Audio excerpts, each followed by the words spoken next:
Good morning, good afternoon, wherever you are. Welcome to our session of the Asia Clean Energy Forum. This session is quite different. We have been working together to find out how can we promote more about ADB projects, ADB staff, what they're doing. And I have two other co-hosts, Emily and Samia. I'll ask them to introduce. Hello, everyone. I'm Samia. I'm an investment specialist. I work for Private Sector Department of Asian Development Bank, and I'm talking to you from Manila. Hi, everyone. My name is Emily Young-so. I'm an energy specialist working in a Pacific department in ADB, and we are very happy to see you here today. And I'm Sohail Hasni. I'm also in Manila. I'm just enjoying the clean air. But on a serious note, what COVID has done and going to do in the longer term, we have to think and work quite differently. Now that we have learned how to work from home, we have to see how our clients have managed those transitions. One first step is to get ourselves used to this digital platform. And this session is going to do that. And in this session, we are going to focus on three things. Firstly, innovation on renewable energy in ADB project, gender on ADB project, and then climate change. What have we been doing? And we are going to hear from across all our departments. Yes, we will first hear from Niloufar Ghazanfar, that how the gender issues addressed in Afghanistan. And also we will hear one of our hosts from Samia, from private sector, that how Bangladesh is implementing having more females in solar projects. And then we will hear the HR department, what are their challenges recruiting females in the energy sector especially. And we have one department, Central West Energy Division, who has successfully having a lot of female staffs in their department in energy sector, and we will hear their success stories. That's pretty cool. I mean, it's kind of difficult to have women in the energy sector, so that's going to be interesting to talk about. But then it's also innovation that we want to talk about. So we have 4 different presentations on how we're innovating in our ADB projects. We're going to have a CEO coming in, Emily Morris from Emergy, and she's going to talk about a micro hydropower startup. And then we have 6 projects that are going to be presented from our very own Director of Energy in South Asia from ADB. And there are 6 clean energy projects that we're going to learn about from him.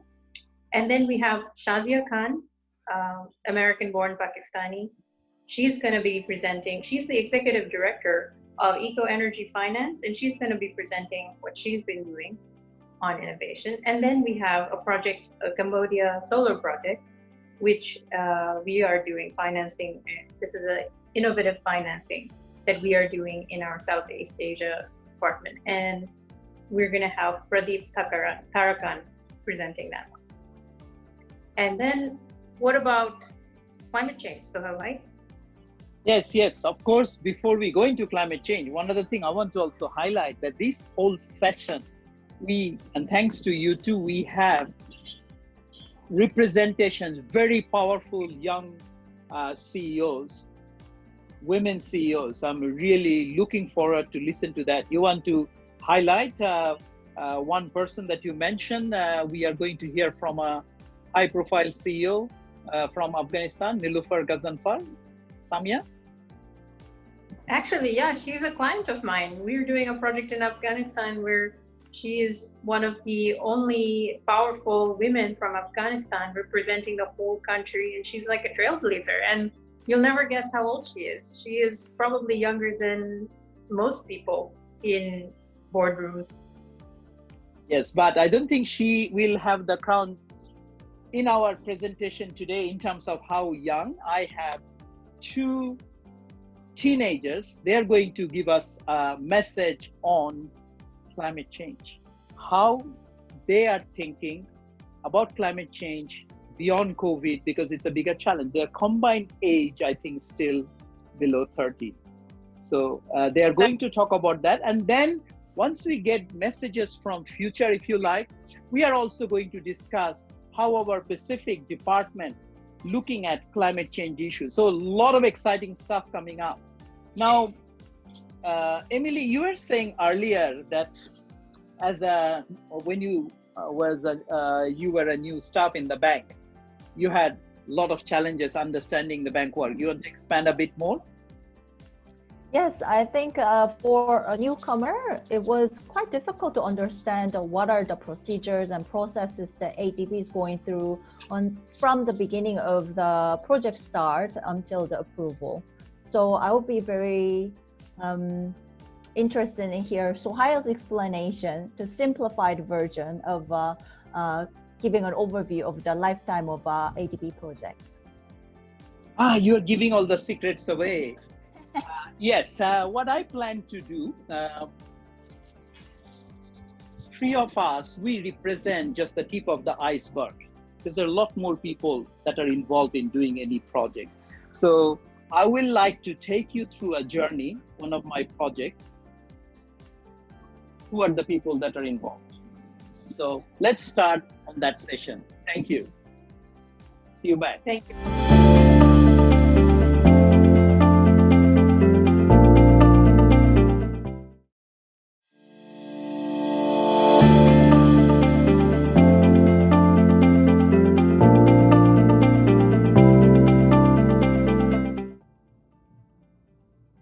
We see a long list of names at the end of a movie. Although we may have seen only a few people on the stage, exactly that's what happened with ADB projects. There are only a few names that appear in the official documents, and maybe when you go to the field, you will see someone like me as the mission leader, someone like Eileen as the analyst, and someone like Ian as the assistant in the project. But there are a lot more, so many more people that are involved. I want to take you through those stages and meet those people today. So let's come. We are talking about a project, current project. This is the Turkmenistan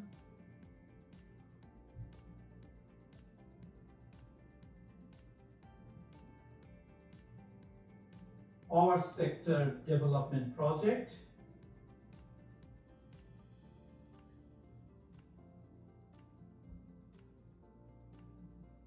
So the total loan amount was about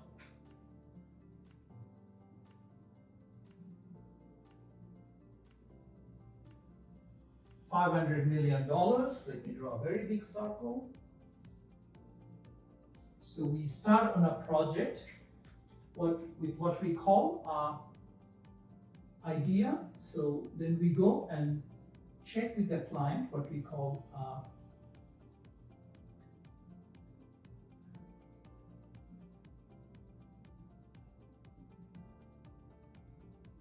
recognition mission. After that, once we know what the client wants, we come back and prepare some internal document, what we call at a concept paper meeting. And at that meeting, we get a lot of feedback from our other clients. Once the concept paper is done, what we do something called a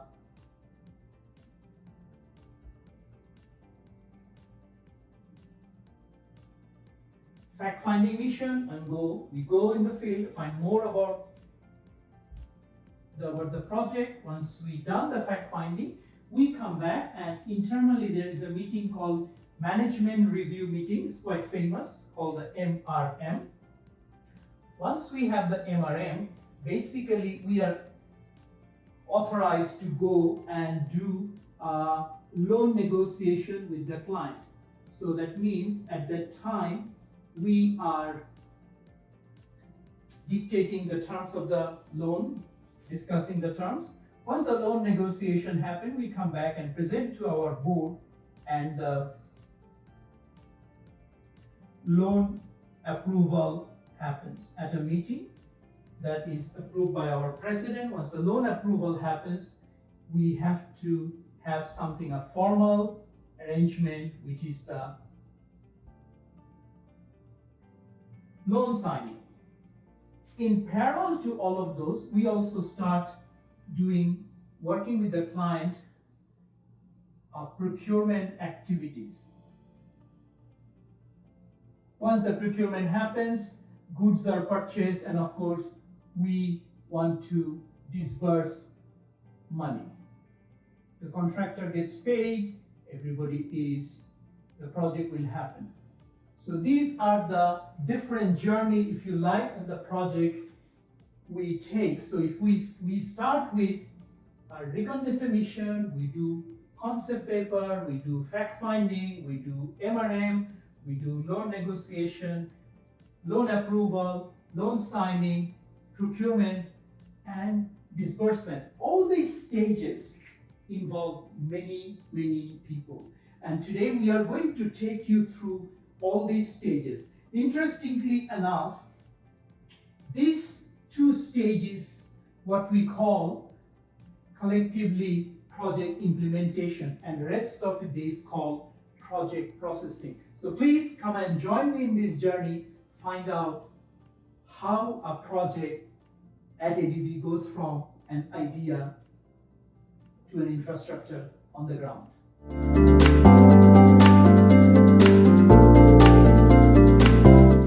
Helmut Sandman, Sardar Chariev, Olga and I started the mission. We went to Ashgabat, the famous white city, to understand its power system, understand the potential for export from this country, this gas-rich country, and what may be the need that we can finance. We worked with the client very closely. We had a large team behind us. We had Shani Campbell, Nurlan, we had Atsu Sakai, and Vas Banchikov. The food was so amazing in the city. Even we found out the sturgeon, fish in the Caspian Sea. Our finance guru, Diep, Helmut, and I have been in the project from the beginning. That mission ended with a very good relationship with the client. We came back to city of Ashgabat, a city of lights, with a promise of a future project and an opportunity to work with a new client. And that's how the mission ended. I am Ia Webb, and I am a member of the Turkmen project team. A bumpy ride. This perfectly describes how we started the project. We had very high-level information that we will be doing a regional project, which is exactly what the client wanted. We had field visits to Balkanabad, Turkmenabad, and Tashugos substations. Members of the team met with government counterparts during one of the many technical discussions. And in between those meetings, we always look forward to having our fill of Turkmen food, which is all meat. We even took a vegetarian to a steakhouse for dinner. Our generous host meticulously prepares for us a table filled with every imaginable local cuisine. Carpet shopping is a must while in Turkmenistan because of its premium quality and beautiful patterns. We went to Dashugos main office, which is in the mayor's office, and after collecting all available information, spent long hours putting critical documents together. Our technical consultant checking the pulse of the huge transformer, and another steak dinner to cap a long day. We had meetings scheduled at every day of the mission. Smiling Turkmen women in their traditional wear, this is how our mission ended, with happy faces. We always start a kickoff meeting with the minister and senior government officials. Loan negotiations started with a bit of frustration, but with some clarifications and patience, we were moving forward. This is how Ashgabat looks like during our daily travel to the different government offices. With less than 1 million population in Ashgabat, you won't really see anybody or even cars in the streets the whole day. It was indeed a white city offering a clear and open canvas for future projects in Turkmenistan. Despite the dark clouds hovering over us, we felt optimistic. That's our reward after a long day, giving us more energy and smile. That's Mr. Hasmi. That's me, Eileen Aguilar, Project Analyst, DF Pam, the Financial Specialist. Thanks to Aisha Qadir, our legal counsel, who also provided support from HQ. At the end, we were all happy, feeling accomplished and fulfilled. We came to Turkmenistan on loan signing at a brand new airport in a blue, bright day. At the back of the Karek Energy Ministerial Conference, where Turkmenistan was host in 2018, a loan agreement for $500 million was signed between the Asian Development Bank and the government of Turkmenistan. And this is how a project processing stage of a project ends, and then the implementation begins.